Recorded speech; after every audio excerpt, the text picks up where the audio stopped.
नमस्कार दोस्तों, आपका स्वागत है एक कदम आध्यात्म की ओर में। दोस्तों, जब प्रभु श्री रामचंद्र जी और माता सीता जी पहली बार मिले तब क्या हुआ, दोनों ने क्या अनुभव किया।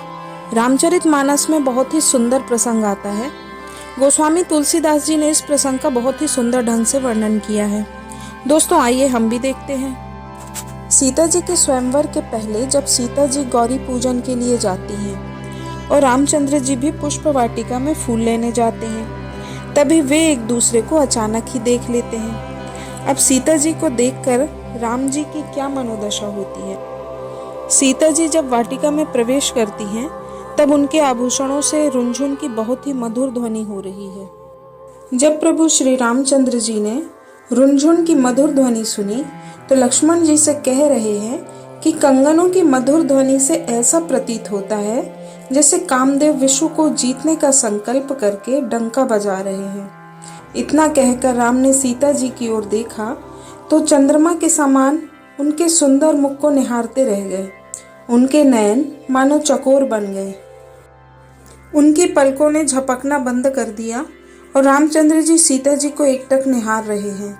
हृदय में तो राम सीता जी की प्रशंसा कर रहे हैं, परंतु उनकी सुंदरता से इतने ज्यादा प्रभावित हैं कि रामचंद्र जी के मुंह से शब्द नहीं निकल पा रहे हैं। सीता जी को बनाने में ब्रह्मा जी ने अपनी सारी निपुणता दिखा दी है। सीता को देखकर लगता है जैसे सुंदरता रूपी घर में दिए की लौ जल रही है। तुलसीदास जी कहते हैं कि सभी उपमाएं तो कवियों ने पहले से ही दे रखी हैं, मैं कौन सी नई उपमा देकर सीता जी की सुंदरता का वर्णन करूं। अब देखते हैं, जब सीता जी ने राम जी की ओर देखा तो उनकी मनोदशा कैसी थी। सीता जी चकित सी चारों ओर देख रही हैं, परंतु उन्हें दोनों राजकुमार कहीं दिखाई नहीं देते। वे जहां भी देखती हैं उन्हें कमल ही कमल दिखाई देते हैं। तब सखियों ने उन्हें एक लता की ओट में दिखाया। राम के रूप को देखकर सीता के नेत्र ललचाने लगे और उन्हें ऐसा लगा जैसे खजाना मिल गया। राम को देखकर सीता के नयन शिथिल हो गए, पलकों ने झपकना बंद कर दिया, शरीर बेकाबू हो गया। ऐसा लगा जैसे शरद ऋतु में चकोरी बेसुध होकर चंद्रमा को देख रही है। सीता ने राम को अपने हृदय में बसाकर अपने नयनों के किवाड़ बंद कर दिए। सखियों ने जब सीता जी को प्रेम के बस जाना तो वे सकुचा गईं। कोई सीता जी से कुछ नहीं कह पा रहा था। उसी समय लताओं की ओट से दोनों भाई ऐसे बाहर निकले जैसे चंद्रमा में छिपे हुए दो चांद बाहर आए हों। दोनों भाई राम और लक्ष्मण बहुत ही सुंदर लग रहे हैं। उनके नीले और पीले कमल के समान शरीर हैं जो सभी के मन को मोहित कर रहे हैं। सिर पर सुंदर घुंघराले बाल हैं जिनके बीच बीच में फूल गुथे हुए हैं। उनके माथे पर तिलक लगा हुआ है और पसीने की बूंदें छलक रही हैं।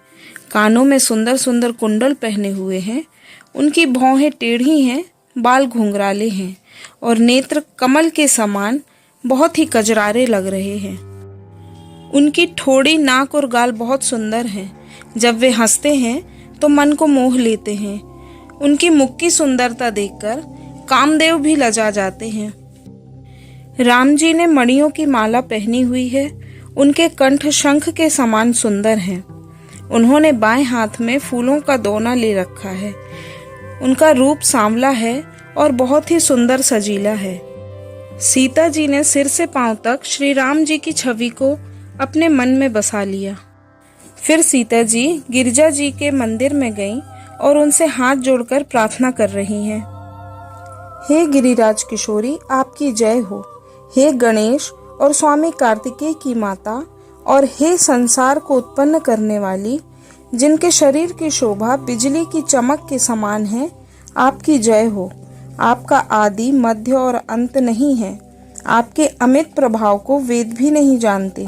आप संसार की उत्पत्ति, पालन और लय की कारण हैं तथा संसार को विशेष रूप से मोहित कर अपनी इच्छा से विहार करने वाली हैं। हे माता, आप मेरा मनोरथ भली भांति जानती हैं, क्योंकि आप सबके हृदय में हमेशा निवास करती हैं। इसलिए मैंने अपना कारण नहीं प्रकट किया।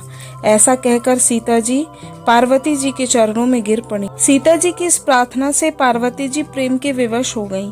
उनकी माला गिर पड़ी और मूर्ति ने मुस्कुरा दिया। तब सीता जी ने सादर उसे अपने सिर पर रख लिया। पार्वती जी हृदय में हर्षित होकर बोली, हे सीते सुनो, हमारा सत्य आशीर्वाद है कि तुम्हारी मनोकामना अवश्य पूरी होगी।